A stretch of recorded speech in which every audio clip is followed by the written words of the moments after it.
Hi, I'm Kevin Judah, along with Afshin Bernard, Chris Jerry, and our very special guest, Christian Atlam. He joins us. We want to talk a little bit more and get to know Christian as the show goes along. But first, gentlemen, let's jump into what we enjoy talking about the best and the most, and that is Washington sports. I'm holding up this headline here. Redskins lose their coup, losing it against the St. Louis Rams by a score of 31-28. First, we'll start with you, Afshin. Both teams actually lost their cool throughout the game. But what can you say about Griffin III? He put on another pretty good performance. You can't be too pleased with that. I liked what he did, and they're 1-1 early in the season. That's right. So as other teams in the NFC East, with the exception of course, the Eagles are 2-0, narrowly winning against those Ravens. Of course, Dallas is 1-1. And I heard someone at this table loves the Dallas Cowboys, but we won't get into that, Christian. But nonetheless, we have the Giants also there, 1-1 as well. Chris. Well, one of the things that I think we all as sports fans like about the NFL is the competitiveness. And so far, there's 31 games that have been played so far, and we only have 6 undefeated teams. And that shows you how even the leagues are. All right, let me ask you this, Christian. The Redskins, of course, are 1-1. Robert Griffin III, of course, had a good 2 games. Do you think, after seeing 2 games, is he the real deal for the Washington Redskins? I think so. If he keeps playing at the level he's playing at now, he can bring the Redskins at least to the playoffs, and over time, they can become better. Oh, wow, that's good, man. I like that. Now, are we talking the playoffs this year or over time in 1 or 2 years? Well, I think they can make a playoff run this year. As far as they're going to get, I'm not sure. Wow. But over time, they will be able to make a run. That's pretty impressive coming from a Dallas fan. He's saying the Redskins can make the playoffs. That's right. Well, how about them Cowboys, though? What do you think about your team? I don't know too much about them right now. You're not sure about them. Okay. All right. Yeah, I'm not sure about them either. As I'm not sure about the Washington Redskins, but we're talking about them offensively. They did pretty good, Afshin. Offensively, they did. Griffin III had well over 200 yards passing, 2 rushing touchdowns, 1 passing touchdown. He lost Fred Davis a little bit there later. Of course, he didn't have Pierre Garçon, who was his big-time wide receiver in Game 1 of the season. But the injuries were on the defensive side. But offensively, they're looking pretty good right now. London Fletcher, defensively, with a nice interception.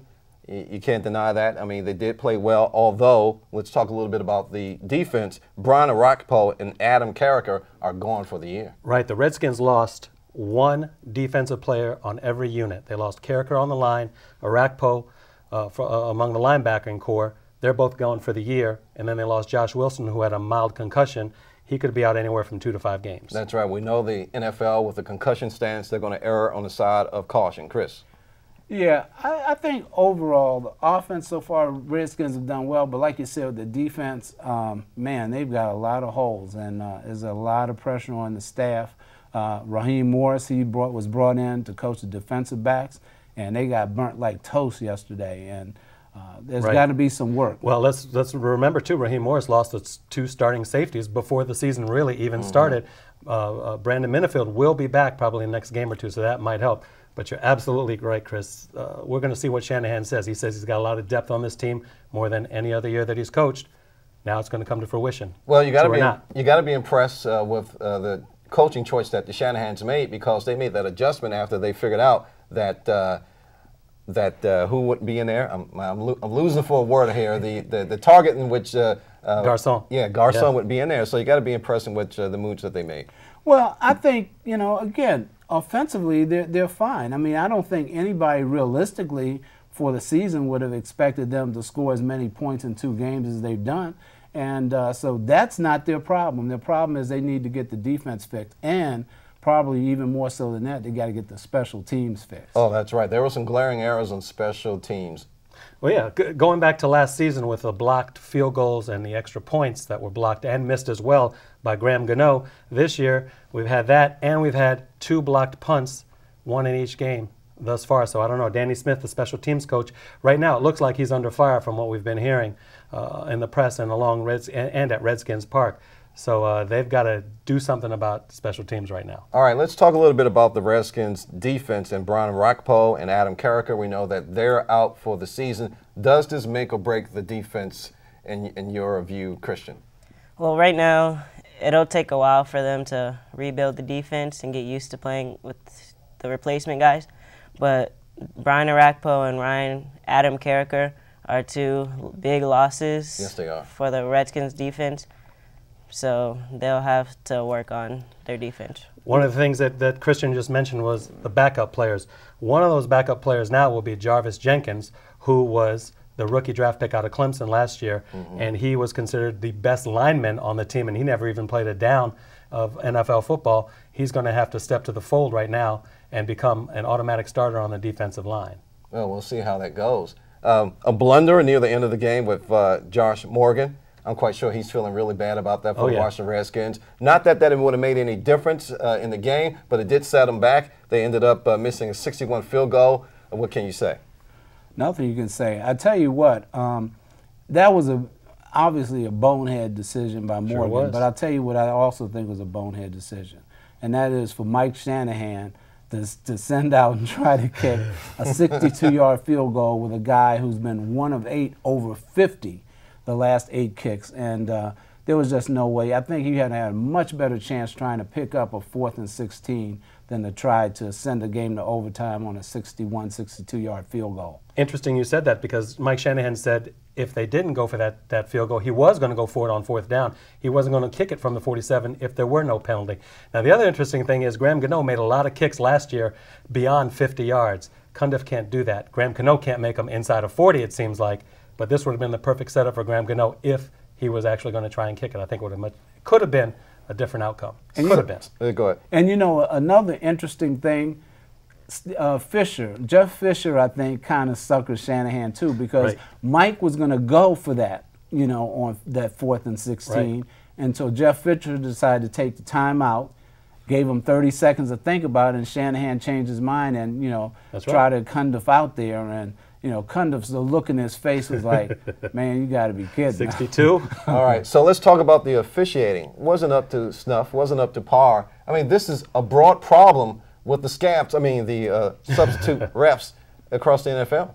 It's not been good at any game so far. I mean, you know, I feel bad for the officials in a way, because they're not even, the guys that were brought in to officiate in these games, Kevin, they weren't even the top officials in college, in the top college leagues. They're coming from Division III. I heard somebody say the one coach refereed in the lingerie league. Correct. Somebody did a middle school game like 3 days later. So, you know, and I think these players are just kind of disrespecting the referees. I don't think they would be as chippy as they are if the regular referees were there. I think that you're right. I think they're taking advantage of those referees too, Christian. The replacement referees, from what I've seen, haven't been doing that well of a job. The ref, there was a New Orleans Saints fan who was about that. Yes. Very well shouldn't have been able to officiate that game. So I think that was a good choice. And what Christian is talking about, he's talking about the NFL sidelines replacement ref, and that was Brian Stropolo. He was a fan of the St. Louis, correct? New Orleans Saints. New Orleans Saints, New Orleans Saints. And so once they got wind of this, they pulled him to the side and say, hey, you're not going to be in this game. And they checked out his Facebook page, Chris. And what did they find, That's exactly where I was going. Is how did they find out about it? On his Facebook page, there he is with a New Orleans Saints shirt. I tell you, strange pickings. Saints could have used them yesterday. In the NFL. Let's talk a little bit about the Redskins' defense and how they looked. If you had to grade them, Asheen, what would be your score? I'd probably give them an average score yesterday, C. I mean, I think to give up 31 points to the St. Louis Rams when you really had a struggling and hurt Steven Jackson throughout the last 2 or 3 years of his career, a hurt Sam Bradford who hasn't really come back to full health, and no receivers except Danny Amendola, who put up 15 catches for 160-plus yards and a touchdown. That's a C in my book, probably even a D. But I do think that they did some things well enough to be able to keep the Skins in the game and give RG3 the chance to win it. All right, Christian, what would you grade the Redskins in terms of overall effort from A to, let's be nice, C? A to C. On the defensive side? Maybe probably a B, because Sam Bradford and Danny Amendola played the pass very well, and the pass was coming across the middle, and there was really no defense there to stop Danny Amendola. And he had a lot of yards and a touchdown, and it wasn't too good. No, it wasn't. As a matter of fact, the Rams lit up the Redskins for 400 and some odd yards. Wow, when you talk about that, I mean, you're talking about every time you get on the field, I'm just going to throw it and pitch it, and like Christian said, I mean, really lit the Redskins up. Now, Christian, did you see how Kevin set you up? He said, I'm going to let you give me A to a C. No, they don't get a C. After shame on you. They get a D. They stunk. I said maybe a D, but I include the injuries in that, too. Well, There's look, some serious injuries along at the end of the day, they were 21-6 the Rams down, and they came back and they steamrolled these guys. They did. The defense stunk. And I will say this, Danny Amendola, Christian, is probably one of the best unknown wide receivers that most people around the league don't even know about. Yeah, that's so, true. yeah, he's a tough guy. Let's switch it up for the offense. Let's first start with you. From an A to a D. Well, on that case, well, as Lefty would say, I don't know. I would say, again, because Robert Griffin played so well and he didn't have Garcon, I would give the Redskins offense probably a B-, maybe closer to a B. I thought they played well. When you score as many points as they scored, you should win those games. That's right. Yeah, you should win. I agree. You're somewhere along a B. That's they right. should have won that game if their defense could hold St. Louis, but they didn't. I would give them a B+ because Robert Griffin III played well passing and rushing. He rushed 11 times for 82 yards and 2 touchdowns, and he threw for a touchdown. And he was 20 for 29 completions and attempts. So I think he played pretty well, and they rushed okay. Christian did his homework. Wow, I'm impressed. I have to look at stats, but Christian came blazing out the box. And my man, we're not going to let you get away with incomplete. What's your grade? What's my grade on your what? Grade on what you thought the Redskins offensively did. Offensively, I thought the Redskins did perhaps a B. Okay. I kind of agree with what Christian said in regards to Robert Griffin III. He still is, it seems like to me, the real deal. And defensively, I think they did probably a C-. I wasn't too impressed with them.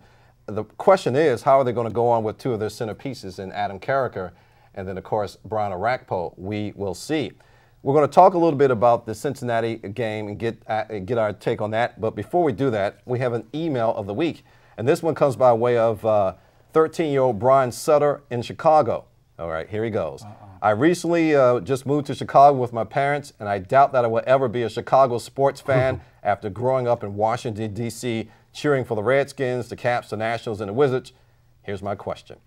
After watching Redskins QB Robert Griffin III for 2 games, including that awful loss against the Rams, do you think he is the real deal? By the way, he says, keep up the good work, and I enjoy listening. And there's a P.S. in here, but we're not going to get to that now. So first we'll take, do you think Robert Griffin III is the real deal? We'll start with Christian. As far as the Redskins are concerned, yes.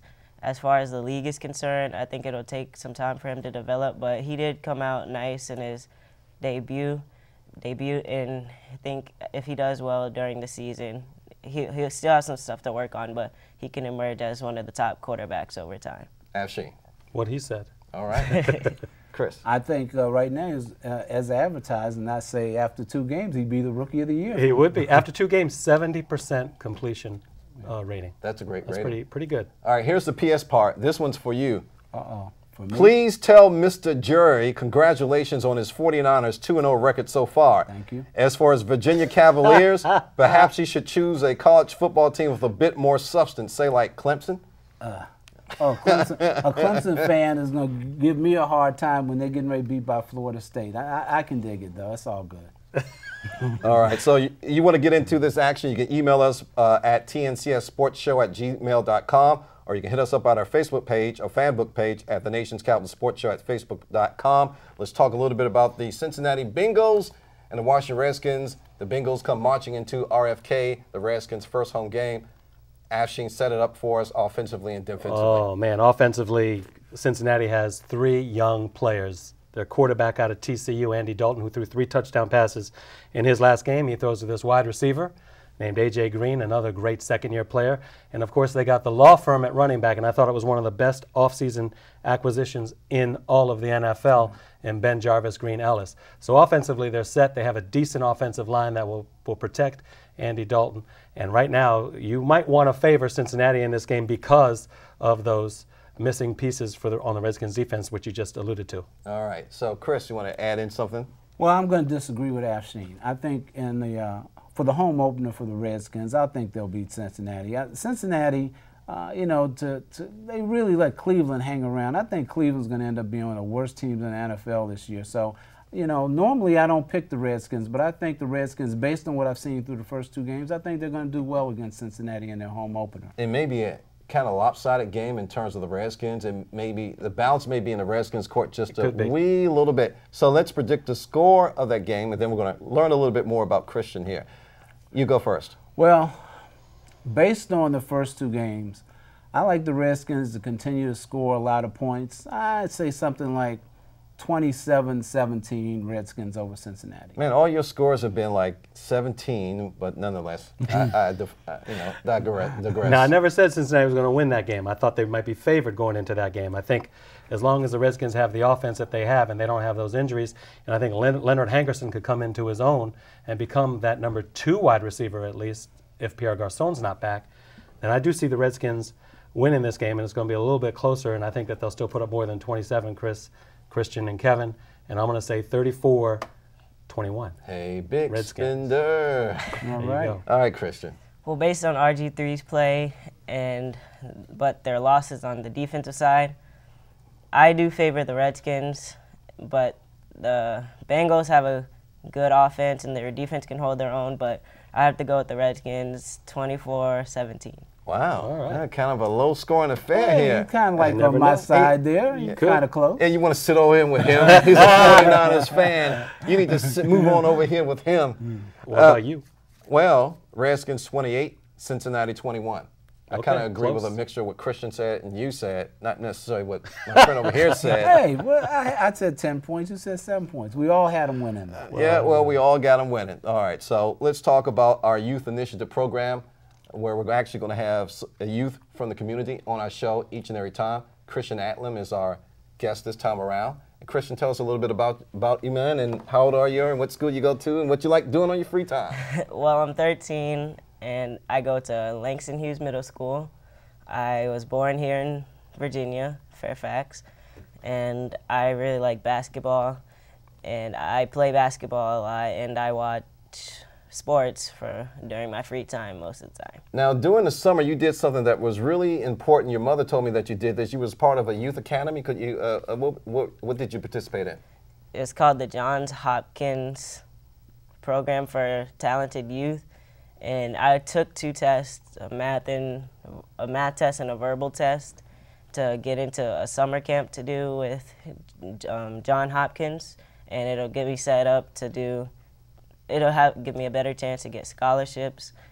So that's what I've been up to this summer. That's impressive. And Langston Hughes is where? What part of Virginia? Reston. Reston. Wow, that's pretty cool. And your interest is in TV or radio? Yes, sir. It's in radio. Mm-hmm. I'd rather do radio than TV. Good.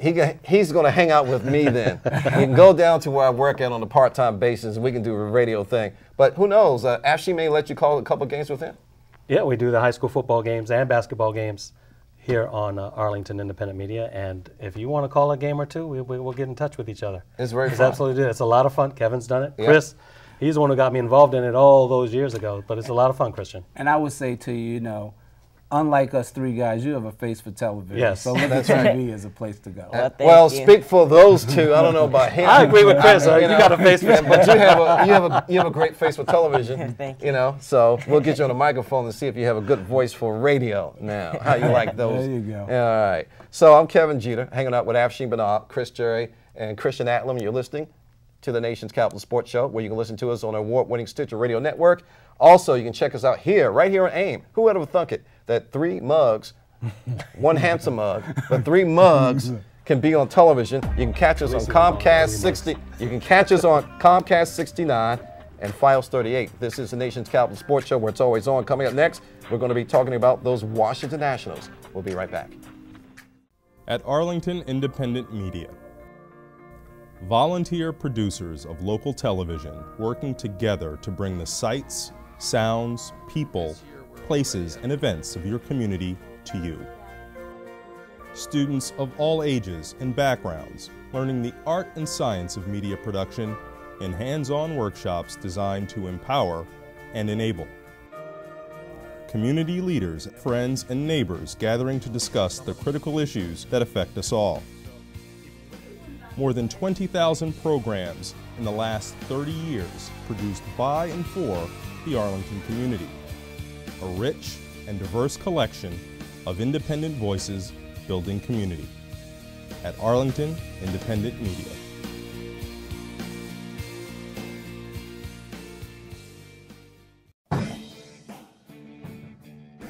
Hi, I'm Kevin Judah, along with Afshin Banab, Christian Atlam, and Chris Jerry. Welcome back to the nation's capital sports show, where it's most definitely on. It's been on here. It's been a fun first 13 minutes, and we're glad to have you along, Christian. Thank you. By the way, teachers and students, and of course peers or mothers and fathers, if you're interested in having your child, young adult, sit here with us on the nation's capital sports show, email us at tncsportshow@gmail.com or hit us up on our Facebook fan page at the nation's capital sports show at facebook.com. All right, let's talk about those Washington Nationals stuck at 89 and 57.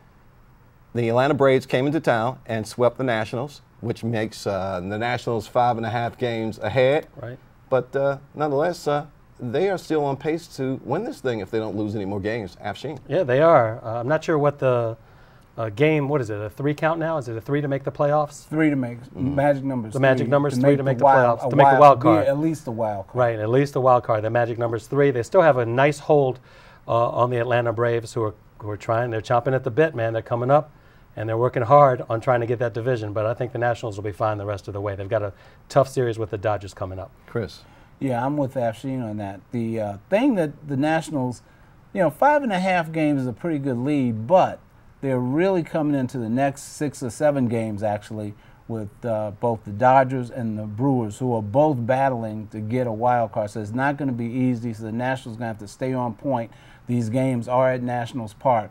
So they need to, I'd say out of the 7 games, they need to win about 5 to make me feel pretty comfortable going into the last week. And historically, this season, the Nationals have had a problem with the Dodgers, just a little bit. They have, especially even when Bryce Harper, his first game of his Major League Baseball career was against the Dodgers back a few months ago. And they did struggle in that series, and they struggled in another series. But, now it's gut check time, if you will. To beat these Dodgers. So I'd also be wary of another team, not just the Milwaukee Brewers, but I'd be wary of the Philadelphia Phillies as well, as they're, 3 or 3.5 back of the wild card as well, because should they make it and then they end up winning that play-in game, I don't think anybody in the National League would want to see Halladay, Hamels, and Lee in a best-of-5 series. Well, if it got that far, but I think the Phillies pretty much spit up on themselves this weekend, because you can't go. The worst team in Major League Baseball is the Houston Astros, and you can't go and lose 3 games to the Houston Astros. I think that pretty much killed Philadelphia's chances. And what is this about Davey Johnson getting kicked out of his first game as a Nationals manager? Yeah, he did. He got kicked out. Well, he got kicked out on a. It was a bad call in the Atlanta series, and it was a bad call. These things happen. Quite frankly, it's his first game being kicked out. But there's some games I wish he had gotten kicked out of earlier, because there's some real questionable calls, and he's sitting up there, grandpa-like on the bench and not saying anything. I really like fiery managers that stand up for their players. I'm glad he did stand up in this particular case, and he was right. And unfortunately, the Nationals ended up losing that game, because after he got thrown out, it was a 2-run homer to tie it up, and the Braves went on to win. Well, let's give Davey a little bit of break. I mean, because when he first started and he was as a manager, we all knew him to be a fiery type of person. Now, because he's gotten on in age, I'm not making that the case, but nonetheless, he's actually curtailed his personality persona. He may not agree with that, but perhaps someone out there may agree with it, and I think that's the case with Davey Johnson. Well, it's hard to argue an 89 and 57 record right now. It is hard to sit there and say he's not gotten the job done. Right. Because he has. But I understand what Chris is saying too. I would want a manager that just defends his players all the time, especially in questionable calls. But once again, once again, Afshin, we've seen Davy Johnson throughout the years, and we've seen where he's been at the modicum of being really strict and really fiery. Perhaps this is the Davy Johnson that we get winding down. But I digress. Let's move on. Let's talk about Baltimore Orioles. You are a Boston fan. We just can't win with Christian. I mean, he does like one Washington sport. I mean, what are you a fan of?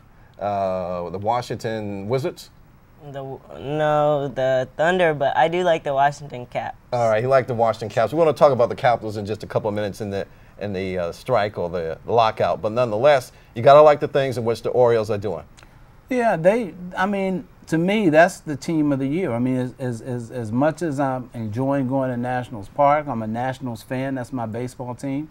I got to give it to the Orioles, who I'm not predisposed to like, but they play well. I think Buck Showalter has done a fantastic job. You know, Dan Duquette, they brought the players in. I mean, nobody in baseball would have picked the Orioles to be where they are. And here they are on the brink of making the playoffs. That's amazing. They deserve this after 13 or 14 years. I mean, obviously the last World Series was 1983. Cal Ripken, right? Right. He was on that team way back when. But I agree with Chris. I mean, what Buck Showalter has done, I think he should be right up there in the conversation for Manager of the Year. Dan Duquette should be right up there in the conversation for Executive of the Year. So they've done a really good job to be in it this late in the season. And check this out, gentlemen. Way before the Nationals came to town, there were the Orioles. There was no other team, and I can remember going up to Camden Yard on many a hot day and being a Baltimore Oriole fan. So I have some allegiance to them a little bit, but now I'm a Nationals fan. I believe red, white, and red and white? Yeah, put blue in there. Yeah, a little blue in there. You know, a little patriotism. The curly W. That's right. Curly W. Big curly W here. Let's talk about something else in Major League Baseball in terms of a directive that Bud Selig's office pushed down to all the clubs saying that I do not want you to pay for extra transportation to keep transportation systems open. And the Nationals said, hey, we're not going to pay for it. And so there you have the great debate that's going on in Major League Baseball. Afshin. Yeah, you do right now, and my big concern is when the Nationals make the playoffs, right? What's going to happen when Major League Baseball schedules a playoff game at Nats Park at night, on a weeknight, when Metro in D.C. closes early? That's going to be the biggest thing. And if I'm the Learners, I'd pony up the money. It's not a lot of money out of their pockets at all, and I think it would be a good PR move for them, actually. But Chris, Major League Baseball is saying you better not pay for it, because if you do, it's going to set a precedent for other teams. Other teams, you don't want other teams, Christian and Afshin, paying for to keep subways open. I mean, that's garbage. I'm being facetious here. I'm trying to be a troublemaker. And as you know, trying to get them to fire it up. As you've known on the Nation's Capital Sports Show, I've always talked about how cheap the Learners are. You know, that they're penny wise and pound foolish. And I'll tell you, as a D.C. resident, the mayor, the city council, they better not spend a dime. And Metro, who I also have a connection to, they better not spend a dime to do it. The Washington Capitals, the Redskins, they all paid the extra $25,000. $25,000 to keep the system open. And I say, if the Learners don't want to pony up, hey, if it's a weeknight and that system closes at 12, sorry, I'll be leaving, and other fans that have to leave early if they catch the train. I'm with Chris, also being a D.C. resident, and you're just firing me up right now, because these guys, these Learners, every step of the way, they've tried to take money back. The stadium, turns out, wasn't even $600 million. It was over $700 million after all was said and done. And here they were, even the first or second year the stadium was open, they tried to take they tried not to pay certain taxes because one or two of the bathrooms weren't working properly, that kind of stuff. Essentially, they came in scot-free. I mean, it was a scot-free deal in terms of the Nationals. So what's $25,000 or $30,000? It's a drop in the bucket. It's probably what they make per game, even more in concessions. And that's the crazy thing, Kevin. I mean, you know, it's like these guys try to run the baseball business sometimes like them all. I mean, it's just like they're so tone deaf. Why are you arguing over Metro telling you $25,000, which you can get rebated by keeping the system open? And it's just so silly, but this is how they have run the business. The on-the-field product has been very good, but some of the other stuff they do is just, you know, it's just mind-boggling. All right, really. Let me ask you this, Christian. As a fan, as a Nationals fan, how would you feel about that? If the Nationals are not paying their part in $25,000 or $30,000 to keep the stadiums open, how would that make you feel as a fan? Well, I would be disappointed, because in certain cases, I wouldn't be able to go to the games because I wouldn't have a way back home if the metros weren't open after the games. So I'd be at a crossroads of whether to go or not because of the way I would get home or not. Wow, that's a good point, because who's going to be left holding the purse? And that's the taxpayers of D.C. But the thing about the D.C. area, it's so unique because 3 jurisdictions in Virginia, Maryland, D.C., and Congress, of course, contribute to Metro's public transportation system. Yeah, it's, I mean, again, we're talking about $25,000. Right. That's what's so amazing. $25,000, and it's crazy. But baseball, basically, as you said at the beginning, Kevin, they took this position really in deference to the learners because they didn't want the learners to do it. And so if that's the position they're going to take, again, the mayor, the D.C. City Council, and Metro, Richard Sarles, the general manager of the board, I will tell you, do not pay any money, do not pick up the cost to keep Metro open if the learners don't pay. Now, as many good things as Bud Selig, the commissioner of Major League Baseball, has done, this is one of those bad things that completely discombobulates me, and it puts me in a really bad mood to be a fan. So let's move on and talk about something else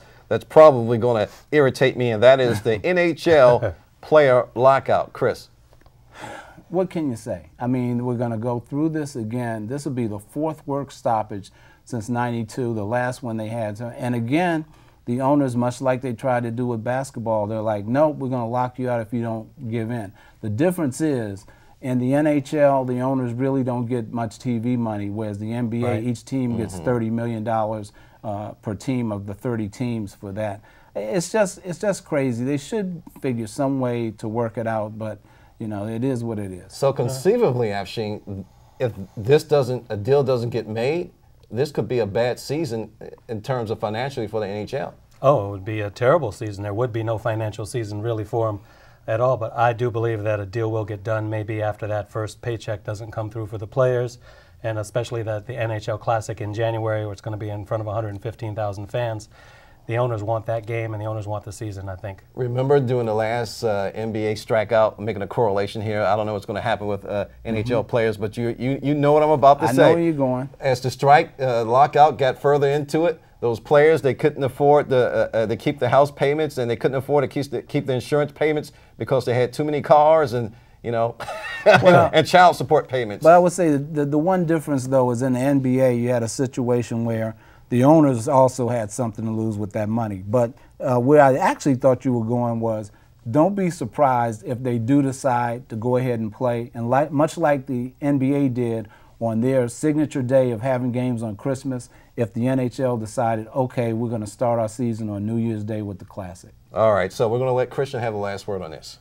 Well, like you said, I don't think they can afford to miss too many games because of the lockout, because after they start missing a few payments, they'll be begging to get back to the season. I agree. And statistically, I read this statistic this morning from Sporting News, more than 75.7% of the NHL players are from overseas. Yeah. There's some players, Alex Ovechkin being probably one of the more prominent ones, who said that if there is a lockout, then they'll go play in the Continental Hockey League, which is Russia's professional league. All right, so let's scoot on over and kick on over to D.C. United. Chris. D.C. United, boy. You notice how he boy, reared boy. back and he was like, I'm about to tell you a story. Well, I'm glad to say that they did win their last game 2-1 over New England. Unfortunately, about a week ago in a World Cup qualifier, they lost their #1 scorer, Dwayne Rosario, on a knee injury in a game against Panama, so he's out for the season. So it makes D.C. United have to struggle, but right now they're in the 5th spot. Afshin. Yeah, they're in the 5th spot, and they've got some tough games coming up ahead, so they're going to really have to win out these games. No more ties. Ben Olsen needs some wins in order for them to get to the playoffs. All right, let's move on to the woeful Washington Mystics. I have to ask you guys, have you been following them, Christian? Yes, sir. Yeah? Oh, wow. We got one person out here who will admit that. What's their record? Their record right now, it's 5-21 actually. They're on an 11-game losing streak, and the Mystics just lost to the New York Liberty. Cappy Pondexter had 30 points and 11 rebounds to help the Liberty win the game. I'm impressed with him. Do you know, other than the Mystics beat writer, I don't think anybody else knew they were 5-21. He sat up here and gave us a whole bunch of information. I came to here when it came to the Wizards, I mean the Mystics, I was like, my notes look like this. I was hoping that one of you guys would bail me out. Kristen did an excellent job in bailing me out. Wow. You think they should just go ahead and wrap everything up in terms of the Mystics, call it a nice business venture? I don't know. I think that it wouldn't surprise me. You know, we were talking about that before the show. You know, the Houston Comets were the signature franchise for this league at the beginning, and they eventually shut down.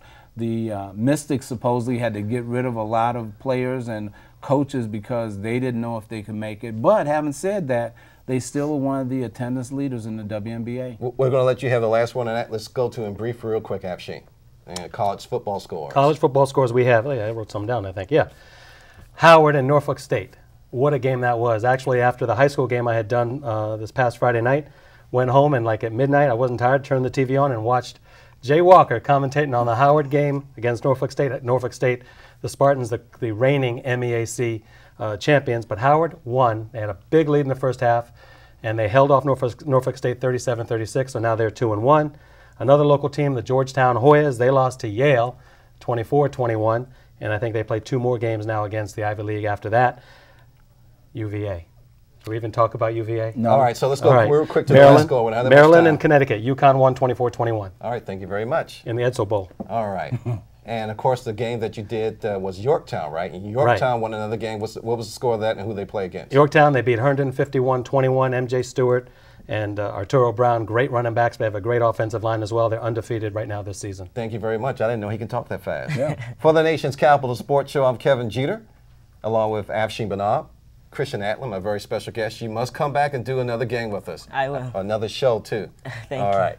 And Chris Cherry, have a great week. And on behalf of our great staff here at the Nation's Capital Sports Show, where you can catch us on Arlington Independent Media, Comcast 69, and of course, Files 38, have a great week. Thank you for watching and listening.